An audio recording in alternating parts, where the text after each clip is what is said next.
Since you guys liked part 1 so much, I had no choice but to make part 2.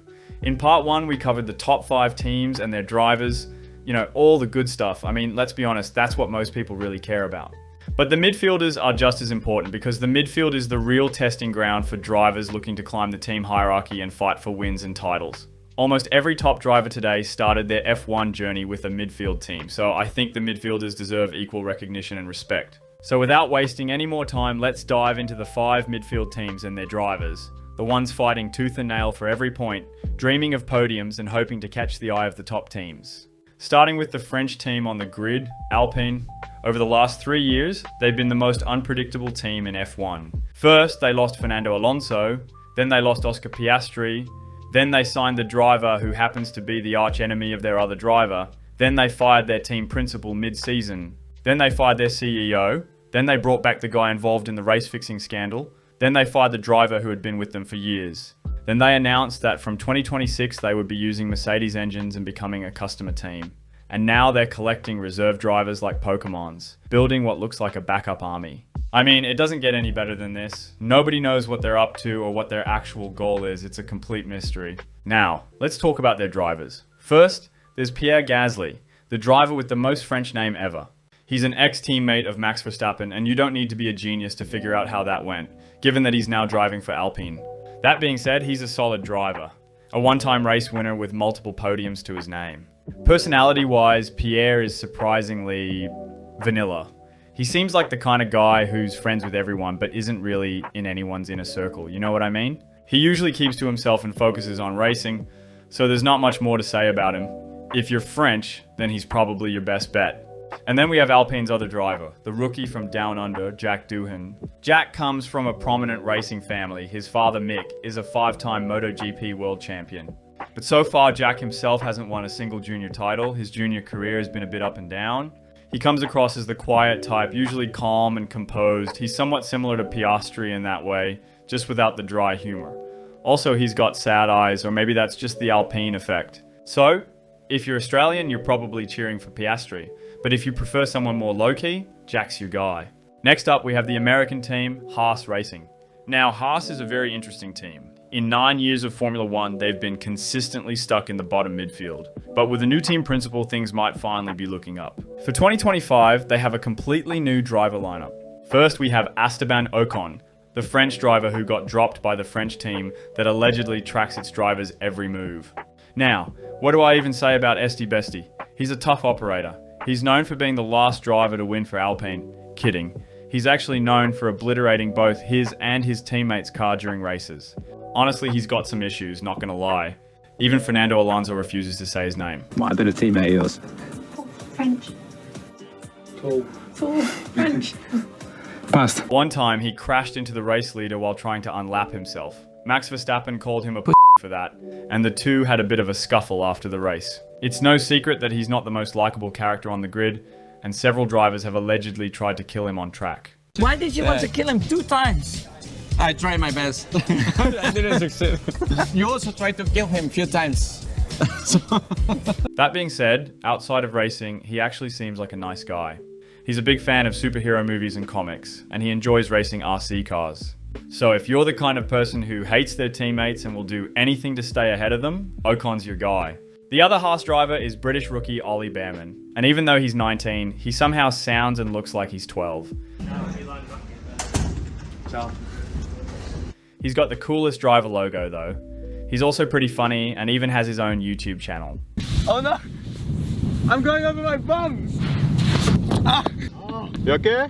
The only thing that worries me for Behrman is his teammate.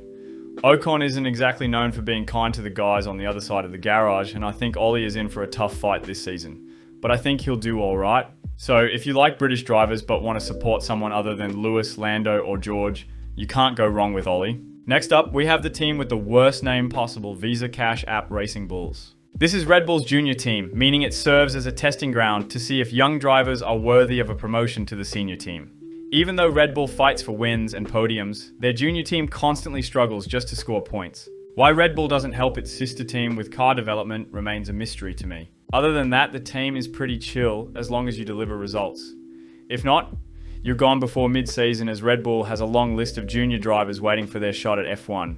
Talking of their drivers, first we have the underappreciated Yuki Tsunoda. I don't know what Red Bull has against him, but they just refuse to promote him to the senior team. Yuki outperformed Nick De Vries, then Daniel Ricciardo, then Liam Lawson, and yet Red Bull still seems to have doubts about him. Sure, he used to have a temper, but so does Max. So what's the issue? When Red Bull announced Liam as their 2025 driver, everyone's first reaction was... But whatever, they're Red Bull, they do weird stuff and it somehow works, so no complaints. Yuki is easily one of the most entertaining characters on the grid. He's quick, funny, and a bit goofy at times. He's also obsessed with food and dreams of opening his own restaurant one day. Over the last 4 years, I think he's been the most improved driver on the grid. So if you support Short Kings, Yuki is your guy. And partnering Yuki this season is the French rookie Isaac Hadjar, the guy who lost last year's F2 championship in the most bizarre way by stalling his car at the start of the final race. Personality-wise, the kid seems angry. No! No! I destroyed the cow! No!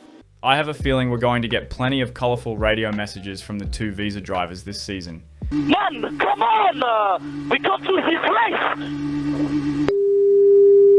If the FIA doesn't ban team communication first. Like Jack, Hadjar's junior career has been a bit up and down, nothing too special really, but you have to give it to him, he's got that fighting spirit.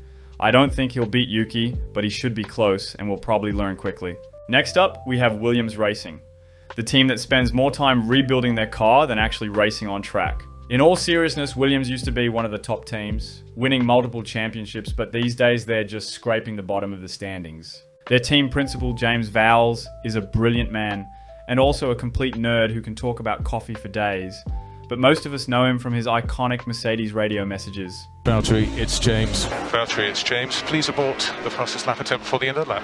He's a great guy though, and has the potential to bring Williams back to its former glory. If only their drivers could stop destroying the cars every weekend. Now let's talk about their drivers, starting with the new recruit, Carlos Sainz, coming straight from Ferrari.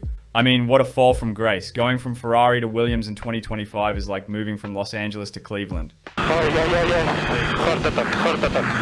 Carlos is hard to describe. He's not a bad driver, but he's also not quite at the level of Charles. There's just something missing. That final piece that keeps him from being among the absolute best. That said, on a good day, he's a smooth operator.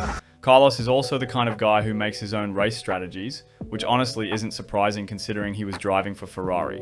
Other than that, he's funny, great at golf, and friends with pretty much everyone in the paddock. Just an all-around great guy. Then we have his teammate, Alex Albon. Alex is also one of Verstappen's victims, but for the past 3 years, he's been the lead driver for Williams and seems to have finally recovered from the trauma he endured at Red Bull. I still think we haven't seen the best of Alex yet. Yes, he's had some really strong races for Williams, but overall he's been a bit inconsistent. Last season, in particular, was underwhelming. I feel like Carlos will be a real challenge for Alex, giving him the chance to show his true potential. He's more on the shy side and loves dyeing his hair different colours. And for some reason, he is obsessed with George Russell. Alex is also a very good singer. I know this song. No matter which driver you support, I don't think Alex has any haters. He's one of the good guys on the grid. The type who's always just a little late to trends and a bit on the innocent side. So whichever team is losing, I root for that team. Oh! That's why she chose me. And finally, we come to the team that scored points in just one race last season, and even that was with a bit of luck. That team is Kick Sauber. It wasn't just their car that was bad, it was everything. Their pit stops, a disaster. Their components, full of manufacturing defects. And their brilliant solution to fix the team? Firing both drivers and hiring an ex-Ferrari boss who was replaced due to sheer incompetence after a blunder-filled season. I mean, I get that the team is Swiss, but my god, they're set to become Audi's works team in 2026, but for 2025, I sense another painful season ahead. The one interesting thing about Sauber this season, it's their drivers. First up, we have Nico Hülkenberg, one of the most experienced drivers on the grid, but you probably know him best from this infamous moment when Kevin Magnussen told him to... Once again, most unsportive driver, suck my balls, mate. You wouldn't suck his balls, would you? Fuck, every day. What did he say? What do I say about Nico? He carries records that no driver wants, like the most race starts without a single podium. And for that, Nico has my utmost sympathies. But here's the thing, he's actually really good. Nico is one of those drivers who had all the talent but never got the success he deserved due to bad luck, self-inflicted mistakes, poor timing, and factors beyond his control. Personality-wise, the guy's an absolute gem. He's humble, polite, and one of the nicest drivers on the grid, if not the nicest. He's friendly with everyone and is one of the cleanest racers out there. And despite being German, he's surprisingly funny. So if you like drivers who are underrated, wholesome, and unluckier than Williams mechanics on a race weekend, Nico's the driver to cheer for. And partnering him this season is Brazilian rookie sensation Gabriel Bortoleto. I think this kid is the most underrated rookie on the grid. He won both the Formula 3 and Formula 2 championships in his rookie seasons, which is insane, and has Fernando Alonso as his mentor. Bortoleto is a serious kid with big ambitions. He loves racing hard, and I genuinely think he's going to make a lot of drivers' lives difficult this year, but only if Sauber manages to build a half-decent car. For me, he's the rookie to watch this season. And that's it for this video, guys. If you enjoyed it, give it a like and don't forget to subscribe. If you'd like to support the channel, please consider donating via Super Thanks. That'd really help me. Also, let me know in the comments which driver you're rooting for this year, and I'll see you guys in the next video.